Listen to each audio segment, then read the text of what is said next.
Assalamualaikum warahmatullahi wabarakatuh. Kembali lagi dengan saya. Kali ini saya akan menyampaikan mengenai uji hipotesis. Yang pertama yakni uji satu sampel dengan soal mengenai nilai mata kuliah statistik mahasiswa Prodi KPI angkatan tahun 2018. Nah, di sini kita siapkan dulu datanya. Terus kita pilih menu analyze, pilih compare means, terus pilih yang one sample t-test. Kita masukkan skor ke dalam tes variabel dan seperti ini hasilnya.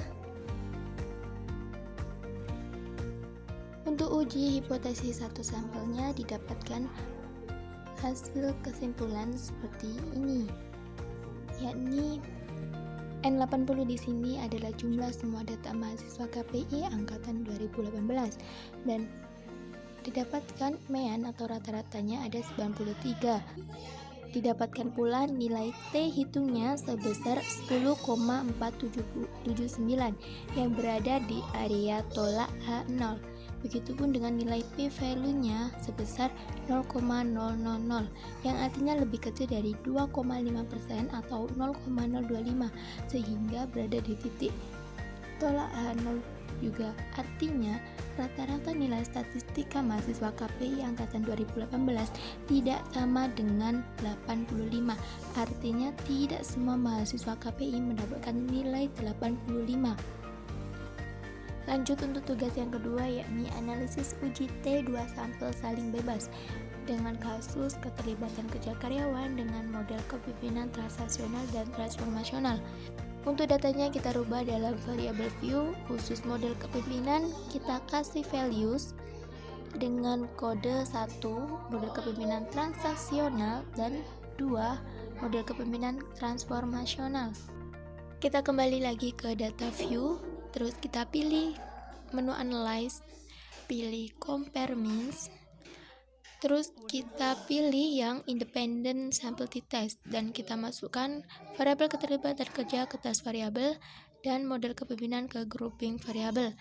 Terus kita isi grup 1 dengan 1, grup 2 dengan 2. Klik continue dan oke.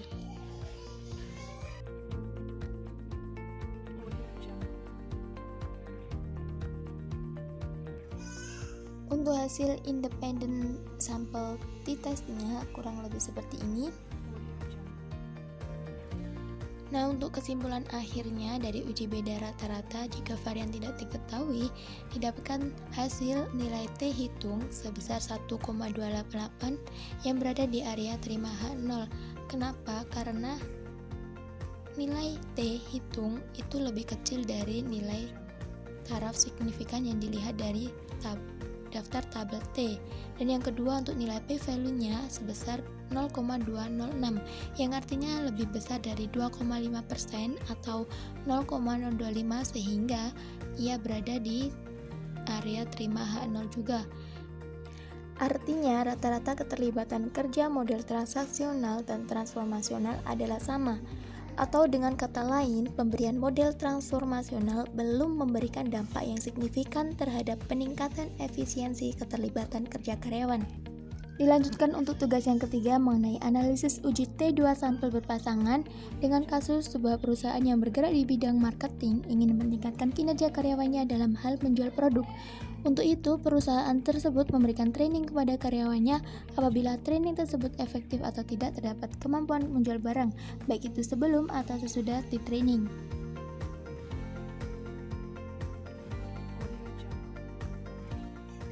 Nah, langsung saja kita masukkan semua data karyawannya, baik itu sebelum atau sesudah di training.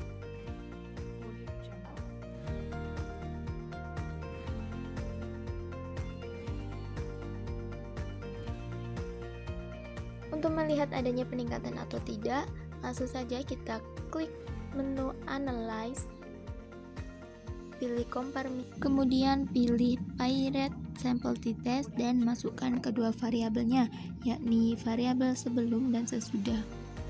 Nah, seperti inilah hasil akhirnya untuk pie rate sample t-testnya yang kemudian dapat dianalisis dalam uji tes sampel pasangan dengan grafik.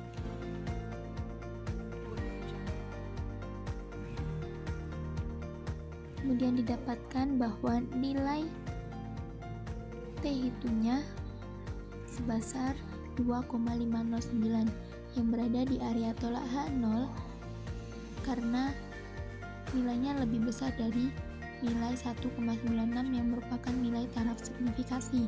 Dan yang kedua, nilai p-value-nya sebesar 0,016 yang artinya lebih kecil dari 2,5% atau 0,025 sehingga ia juga berada di daerah tolak H0. Artinya, rata-rata peningkatan hasil penjualan barang tidak sama, atau dengan kata lain, adanya perbedaan sebelum dan sesudah karyawan ikut training, yang kemudian menyebabkan adanya peningkatan dalam jumlah barang.